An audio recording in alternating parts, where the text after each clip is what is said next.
Salut, bonsoir, bonjour. Alors j'espère que vous allez bien, que vous vous portez bien depuis tout ce temps que je n'avais pas fait de audio vidéo sur ma chaîne. Ça fait un petit moment. J'ai arrêté de faire mes séries de danse comme je faisais l'été dernier parce que j'étais sur le plan de l'initiatique, sur le plan, on va dire, de ma voie de mon chemin de conscience. J'étais en train d'intégrer quelque chose, certaines choses. D'ailleurs, je me suis mise en contact avec Michel Thomas, qui lui-même a connu Bernard de Montréal. Donc je me suis mis en contact avec lui, qui est un bon support pour moi, pour avoir quelques retours en conseil, ou surtout pour avoir un éclaircissement, parce qu'en fait, il amène les personnes à être centrées dans leur mental. Donc à être beaucoup plus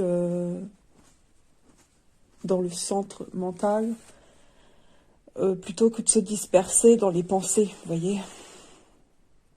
Donc voilà, je m'étais mise en contact avec lui, puis il m'a dit que voilà, c'était des transmutations, des changements vibratoires majeurs.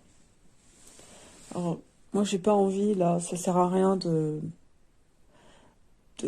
développer sur tout ça, cette affaire de choses qui se seraient passées dans mon processus. Ça sert à rien.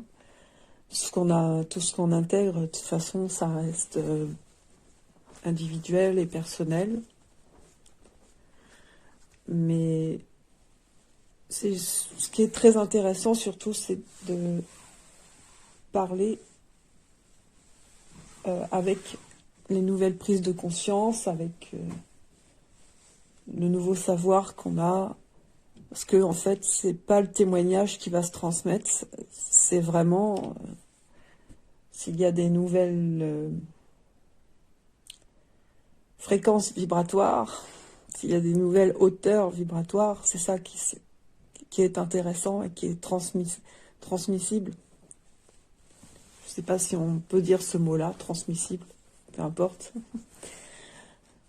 Parce que avant, je parlais beaucoup mes témoignages, le vécu, le ceci, le cela. Mais en fait, c'était pour moi.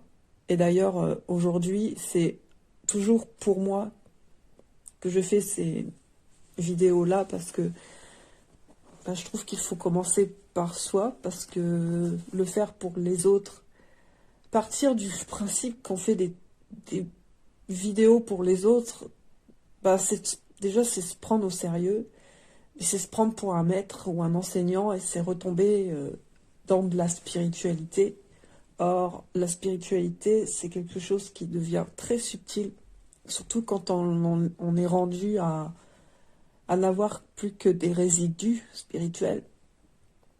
Quand on a pris une sacrée claque de conscience sur cette spiritualité, avec donc la conscientisation de l'entité spirituelle, qui est l'autre bout polarisé de l'entité primaire. Hein, donc, on a pris conscience de ça, puis on prend conscience de ça parce qu'on l'a vécu dans sa réalité. C'est vraiment pas quelque chose que l'on va conscientiser juste en se donnant des notions intellectuelles. Ça n'a rien à voir. L'acquisition, l'intégration de ces choses-là, donc toute cette initiation-là, c'est vraiment des choses qui se font au fur et à mesure du vécu, donc de l'intégration des choses. Et puis ce n'est pas sans certains degrés de l'émotivité aussi, même en fin d'intégration, qui n'est qu'en fait que le début de quelque chose, parce que oui, je me suis beaucoup plainte que je n'en voyais pas le bout, que même après certaines fusions des corps, les corps subtils, que même après ça, même après un certain degré de mort psychologique, mentale, émotive, ben que même s'il n'y a plus de désir spirituel, parce que le corps du désir a été refroidi, c'est des corps qui ne vibrent plus, parce que à la place d'être à l'horizontale, comme ils pouvaient être auparavant, les corps subtils se retrouvent finalement verticalisés. Donc, c'est-à-dire que à ce moment-là, ils sont refroidis, c'est-à-dire qu'ils sont dans le, comment dire, réunis à son centre mental. Ça veut dire que l'ego, le, le gros morceau d'incarnation de la conscience de la personne, du personnage, c'est l'ego, c'est plein de choses, l'ego, c'est tous les corps subtils en fait. Il y a de l'ego dans tous les corps subtils, il y en a dans le corps matériel, corps de carbone, il y en a dans le système nerveux, et puis dans chaque corde subtile, il y a une part d'ego. Parce que tous les corps subtils sont une réflexion de l'esprit, dont l'entité spirituelle et l'entité primaire, appelée par Bernard de Montréal l'entité maîtresse, en font partie de ces corps. Ce sont des réflexions en fait. L'entité spirituelle, c'est une réflexion du bien, et l'entité maîtresse, c'est une autre réflexion, c'est une réflexion de la polarité négative. Enfin bref, ce n'est pas là où je voulais en venir, parce que du coup j'ai perdu le fil. J'ai perdu le fil. Je vais faire pause, je vais reprendre quand je vais me rappeler. Oui, donc en gros les corps subtils fusionnent ensemble, donc il y a quelque chose de très compact, parce qu'il y a un empilement des corps qui se fait, donc ça donne la sensation de perdre de la masse, pas de la masse, mais du volume au niveau de la corporalité. Puis du coup, la masse, c'est quelque chose qui devient très dense, très extrêmement solide. Et pourtant, quand bien même c'est extrêmement solide, c'est extrêmement éthéré en même temps. C'est spécial à décrire. Mais voilà, c'est une extension sur un autre plan. C'est une extension de l'ego sur un autre plan. Et donc, ça amène à la verticalisation, donc ça mène une autoroute vers son centre mental. À partir de là, il y a beaucoup plus de concentration et de calme au parler dans le quotidien. Il y a beaucoup moins d'éparpillement. Puis d'abord, avec le refroidissement de ces corps-là, parce que c'est des corps qui ont cessé de vibrer au magnétisme, ça la transmutation de l'âme. Ça cesse de vibrer au système magnétique. Et moi je dirais même que le magnétisme, d'après ce que j'ai perçu, c'est quelque chose qui a été mis dans l'homme et dans la femme, je dis dans l'être, préfère dire dans l'être humain en fait, en général. Donc c'est pour ça qu'il y a eu toute cette réflexion jusqu'à le corps de carbone, donc la matière, et puis il y a des structures encore plus, il y a des infrastructures dans l'astral, en dessous de la matière, dans des fréquences qui vibrent encore beaucoup plus bas que la matière. Me semble que ça part jusqu'au trou noir de la destruction, qui est la cause de la mort, mais tout ça, c'est psychique dans l'homme. Ce trou noir revient en fait à ce que j'appelle ce magnétisme. Donc ce magnétisme, moi j'ai vu que c'est transporté dans des vaisseaux qu'on pourrait dire des vaisseaux sataniques, c'est-à-dire des vaisseaux qui transportent cette force magnétique, qui se transporte dans l'astral. Donc, dans cette espèce de réalité virtuelle, parce que tout cela, selon moi, c'est été fabriqué artificiellement, technologiquement, par des extraterrestres qui viennent d'ailleurs. Donc toute la pensée, quand on a conscientisé les plans ainsi que l'entité, les entités de notre polarité, ces champs magnétiques qui nous tirent vers le haut, autant bien vers le haut que vers le bas, on s'aperçoit que en fait toute cette pensée nous fait jouer. C'est quelque chose que l'on prend pour soi. Donc ça nous crée toutes sortes de misères, ça génère le karma, alors qu'en fait, l'homme, l'être humain, n'est rien de tout ça. Donc toutes ces pensées comme des chaînes, comme des espèces des implants en fait. C'est des implants magnétiques, parce que le magnétisme, quand il se condense, ça devient de la pensée. Voilà. Puis il y a tout un tas de systèmes dans l'astral qui fait que il y a beaucoup d'entités, mais qui sont de la fragmentation. Beaucoup des morceaux à cause de ces divisions des plans, des dimensions. Et puis, ça fait qu'il y a une espèce de brouillon de la pensée. L'être humain pense qu'il pense. Donc, en pensant qu'il pense, c'est une pensée qui est qui est très densifiée à ce moment-là, qui lui parvient. Donc, il densifie des pensées qui, à la base, ne sont pas les siennes. Mais il les densifie parce qu'il pense qu'il pense. Donc, il va densifier ces choses-là parce qu'il se les approprie. Et puis après, avec son émotivité, à cause de son système magnétique, il a une émotivité, il a de la friction, il a de la chaleur au niveau des corps subtils, qui va lui donner une production qui va l'obliger en fait à nourrir ses corps par le désir que ça va lui donner. La friction donne du désir. Ça va attirer de la pensée, parce que ça fonctionne par effet de résonance. Et puis, l'être humain est complètement inconscient de ça. Donc, alors que l'ego, c'est simplement un canal. Et il devient transparent, l'ego, quand il commence à y avoir un contact avec son esprit, voire une fusion avec son esprit. Et là, à ce moment-là, c'est l'ego qui vit cette transmutation, la transparence.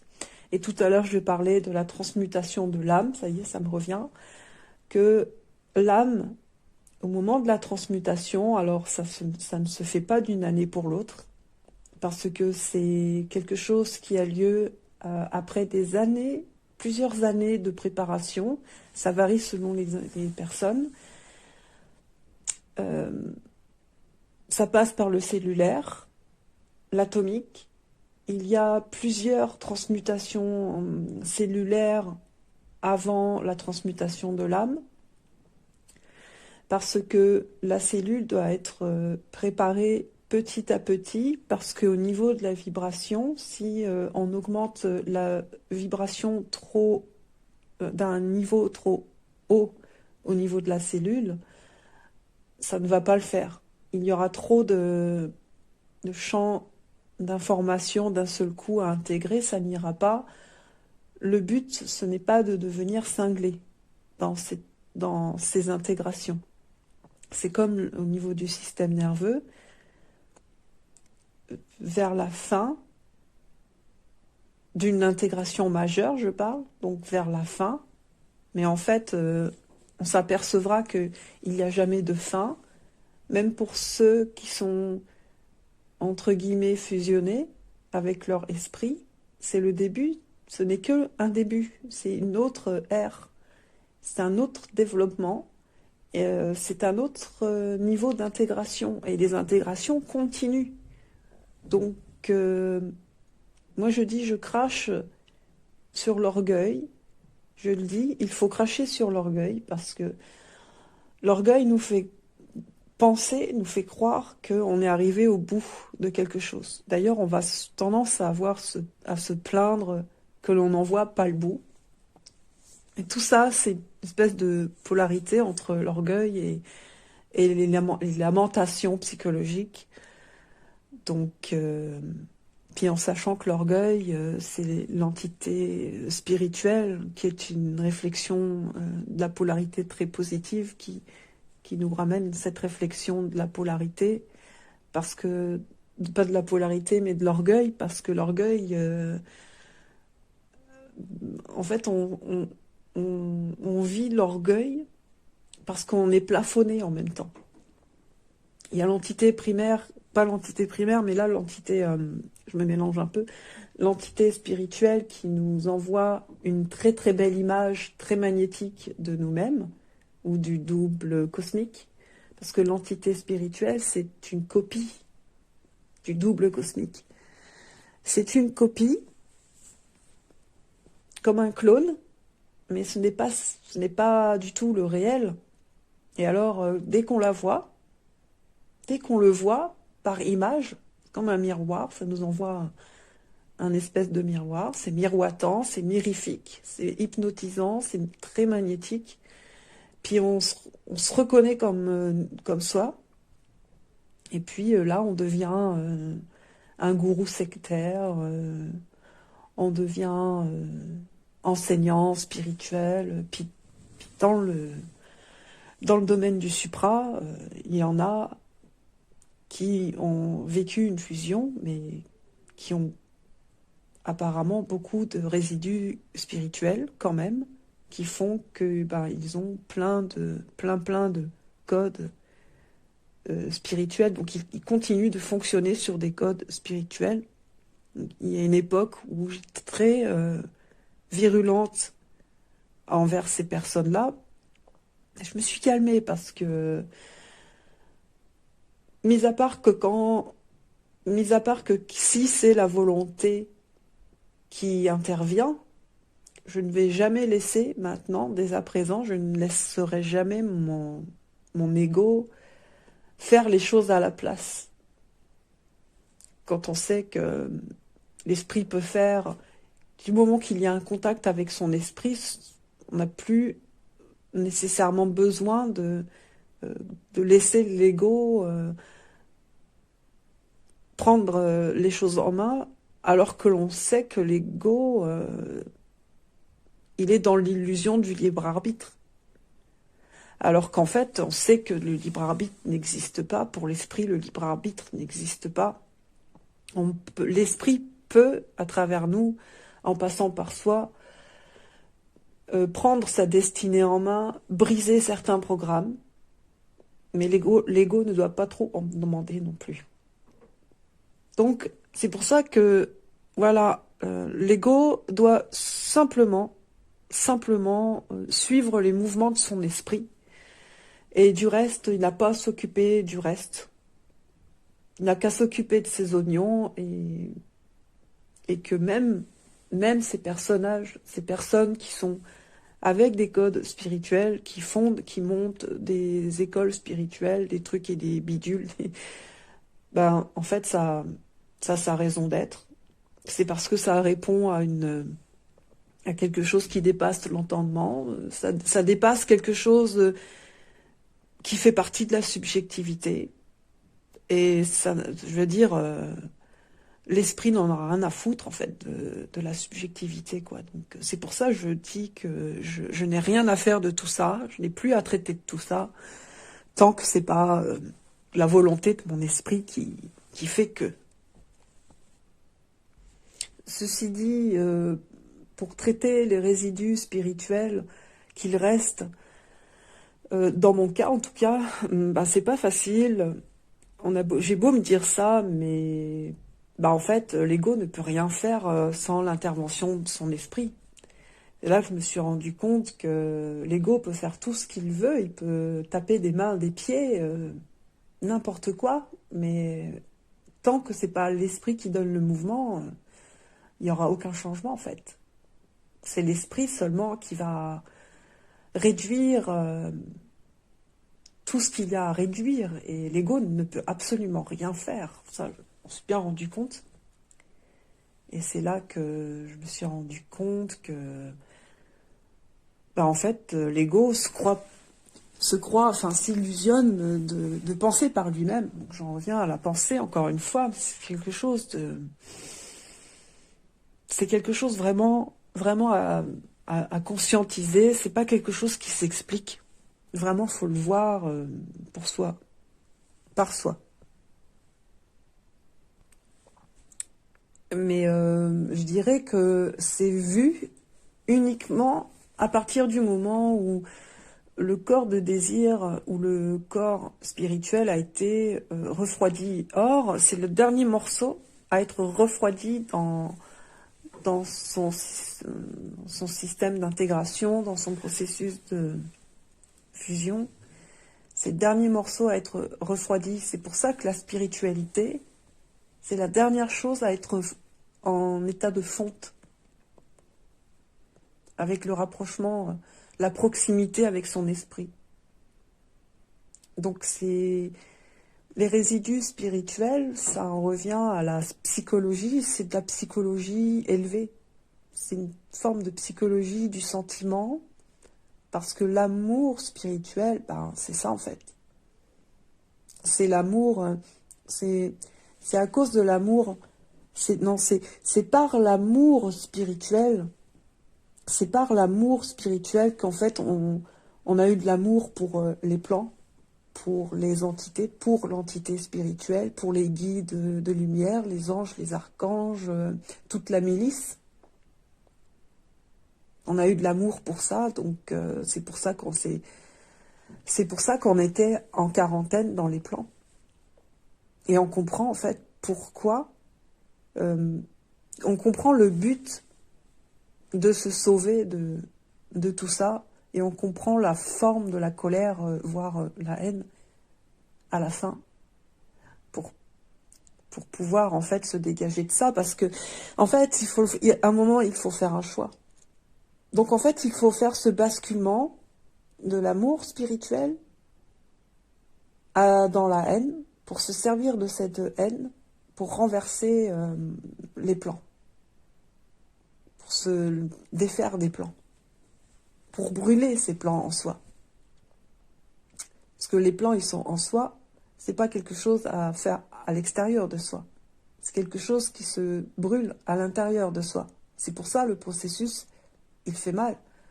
Le processus supramental, bien évidemment, c'est là que je me suis vraiment rendu compte que c'est pas le processus spirituel. Le processus spirituel, c'est quelque chose qui te maintient dans des trucs, dans des plans, puis qui te redonne les réincarnations, puis qui ne te brûle pas ton karma, puis qui te maintient dans des champs terrestres de ce monde de la mort, et qui te maintient dans ces liens psychologiques avec les gens, des mémoires, avec les mémoires. Les gens se réincarnent. En fait, ce sont des mémoires qui se réincarnent. Donc, c'est toujours des résonances mémorielles qui se réincarnent. Et puis, le karma, il est là, le karma. Il est là, le karma, il s'alimente par sans cesse des erreurs psychologiques qui se jouent dans les personnes. Puis en fin de parcours, là, le karma aussi, il doit être passé au peigne fin. Moi, le karma m'est tombé sur la gueule. L'état de la faiblesse humaine, c'est à chacun de se la découvrir, son état de faiblesse. Son état de faiblesse, on le vit intimement. Avoir vu ces parts de faiblesse, les avoir traversé des choses, des épreuves qui nous ont rendus faibles, affaiblis, faibles, qui nous a vraiment créé des chocs, ça a un sens en fait, ça a un sens. Parce que l'esprit ou en tout cas le double de l'éther, il fait tout, au niveau du truc systémique, il fait tout pour créer des chocs, quitte à nous déposséder de tout ce qu'il faut pour nous sentir, en fait, pour casser cet orgueil. Parce que l'orgueil, c'est toujours, c'est un plafonnement en soi, et c'est pour toujours réduire cette distance entre le double de l'éther et son extension incarnée dans la matière. Vous voyez où je veux en venir, en fait. C'est pour réduire cette distance. Alors, c'est pour dire que même si ça fait très mal, il y a des choses, ça fait des chocs, ça fait très mal, ça nous déboîte. Puis des fois, t'as même plus envie de vivre, quoi. Puis tu te dis, même si je mourais demain, ou même maintenant, ça ferait rien, parce que de toute façon, j'ai plus rien. J'ai plus rien, en fait. T'es complètement asséché. T'es complètement asséché. Puis, tu sais, tu le vis au niveau des corps subtils aussi, hein, l'assèchement, parce que ça ne vibre plus, parce que t'as plus de désir. Le désir, il se trouve asséché, donc t'as plus de désir, donc t'as plus envie de rien. Puis ça va se jouer jusqu'à dans le non-désir d'existence. C'est des trucs qui s'arrêtent, les souffles qui s'arrêtent. C'est qu'à de le dire, j'en ai même perdu, au bout d'une transmutation importante, j'en ai même perdu le souffle. Michel Thomas m'a dit que c'était le souffle divin. Puis j'ai même éprouvé une certaine culpabilité d'avoir perdu ça. Parce que sur le coup, il y avait un manque de compréhension de ce qui s'était passé. J'avais cru avoir fait mal. J'avais cru que le processus était mal fini, c'était mal passé. À ce moment-là, je dis, tu sais, puis dans mon raisonnement spirituel encore, tu sais, je me disais, aussitôt, je me disais, bon, j'ai perdu quelque chose du divin, donc je vais partir dans l'aliénation, en fait. Je me disais, je vis un processus d'aliénation. Et en fait, puis en fait, c'était encore de la pensée qui me faisait jouer, parce que c'est toujours la pensée. Parce que l'ego est un canal, comme je disais, et on acquiesce la pensée comme étant vraie, ou alors on la refuse, quoi. On fait le tri. À un moment donné, il y a eu un sacré déblayage aussi, c'est obligatoire. Parce que, comme aussi on devient en colère contre les plans, et je dis bien contre les plans et non contre les gens, c'est important de le dire, c'est important de le préciser, que c'est pas contre les gens. Parce que si c'est contre les gens, ça veut dire qu'il y a de l'émotivité dans cette colère. Donc il y a quelque chose qui n'est pas d'initiation si c'est contre les gens.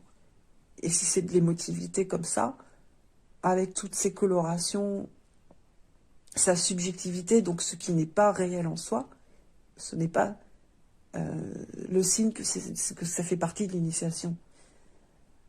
Je dis ça parce que, pour ne pas rentrer dans la croyance d'être en voie initiatique, alors que on vit des colères seulement sur le plan horizontal, avec cette espèce de colère mal dirigée ou pas dirigée correctement, parce que ça, c'est pas la colère mentale. Une colère de conséquence qui se joue par des manipulations. C'est autre chose. Donc, Michel Thomas me disait que c'était la fin de la spiritualité, l'expulsion du souffle divin, voire la fin de la spiritualité. Mais moi, au final, peu importe, aujourd'hui, ce n'est plus de mes affaires. Il s'est passé ce qui a dû se passer. Voilà. Voilà, parce qu'en fait, on voudrait s'approprier les choses qui arrivent. Encore une fois, l'ego ne peut rien faire. Dans la vie planétaire, il y a tout un programme, mais c'est programmé au millimètre près. Si l'on savait que tout est programmé au millimètre près, et puis il y a l'affaire avec le double de l'éther, c'est aussi un autre programme. Il y a plus de libre arbitre, comment dire, parce qu'on est plus libre des programmes planétaires, mais et c'est un autre programme quand même. Moi je dis, il ne faut pas trop croire à son devenir ou se faire des préjugés ou des conclusions sur ce où on va, parce que le but, s'il y avait un but, c'est être présent à son centre mental, toujours être présent à son esprit. Tout ça, c'est au niveau du mental, c'est pas ailleurs. Lorsque l'on vit ça, c'est qu'il y a un abandon total, un abandon, un saut dans le vide sidéral de son esprit. C'est pour ça qu'il peut être pensé tellement de choses, des pensées peuvent être crues. C'est une boucle, c'est une boucle. J'ai envie de dire, il faut briser ça. Il faut briser cette boucle. Ça prend une volonté pour briser cette boucle. C'est la volonté de son esprit qui va faire briser cette boucle. Voilà. Et il faut laisser aussi le temps à cela se faire. Il faut laisser du temps. C'est pour ça que Bernard disait qu'il fallait savoir être patient. Mais la patience, ça amène aussi, à force d'avoir été patient, justement, ça amène à cette saturation aussi. Je m'aperçois que tout ce que Bernard de Montréal a dit, que tout colle, en fait. Tout était... même si Bernard, il disait il n'avait pas besoin de penser ce qu'il disait que ça soit vrai ou que ça soit pas vrai, que ça soit juste ou bien, que ça résonne ou ça résonne pas, que ça vibre ou que ça vibre pas, il s'en foutait. Parce que ce qui comptait, c'était ce qu'il disait, en fait. C'était qu'il parle. Il parle. Mais quand même, tout ce qu'il a dit, c'était d'une précision dans les mots. Tous les mots qu'il a employés, lui en tout cas, il y avait une vibration très, très juste, très précise, très parfaite. C'est là qu'on se rend compte de la qualité d'esprit chez des personnes qui sont en fusion avec l'esprit. Ça ne trompe pas. Vous voyez comment dans les communautés spirituelles avec les gourous, les gouroutes, les maîtres et les maîtresses, comment les gens se sont fait, les adeptes, là, les disciples, comment ils se sont fait jouer par les gourous, parce que ils se disaient beaucoup oui, ça c'est un faux gourou, ça c'est un vrai, mais au final les gourous, ben ça restait tous des gourous, qu'ils soient vrais ou faux. Là on était dans le vrai, le faux. Les gens ne savaient pas trop bien, quoi. Manquait beaucoup de discernement parce qu'en fait, les gourous, qu'ils étaient vrais ou qu'ils étaient faux, ils n'avaient pas cette qualité vibratoire de la mise en fusion avec l'esprit, l'intelligence de leur esprit. Les gourous n'étaient pas en fusion avec l'intelligence de leur esprit. Donc la vibration, elle parlait que dans la psychologie, la vibration des gourous. Comme elle était spirituelle, c'était une vibration très psychologique. Donc les gens étaient embourbés dans les eaux de la psychologie, donc il n'y avait pas tellement de discernement, parce qu'ils étaient tous dans ces eaux-là. Et le gourou, il n'apportait que ces eaux-là, il n'y avait rien de nouveau. Il n'y avait pas cette nouvelle vibration de l'intelligence, tandis que des initiés comme Bernard, ou maintenant d'autres, je préfère pas parler de successeurs parce que peut-être que ça serait un peu prétentieux de dire que un tel est successeur de... Bon, chacun est à part entière, je préfère dire. Mais voilà, ce que je veux dire, c'est que la vibration d'un initié, se reconnaît de suite parce qu'elle est nouvelle. Donc on sait que c'est tout de suite différent de tout ce qu'on avait vu en tant que gourou et maître et tout ça. Je vais arrêter là parce que j'enregistre avec en mode vidéo dans le tel portable et me semble qu'il reste peu de place, peu de mémoire pour l'enregistrement, sinon ça risque de couper net et moi je voudrais dire au revoir quand même avant. Alors bah de toute façon j'avais fini donc au revoir, à bientôt.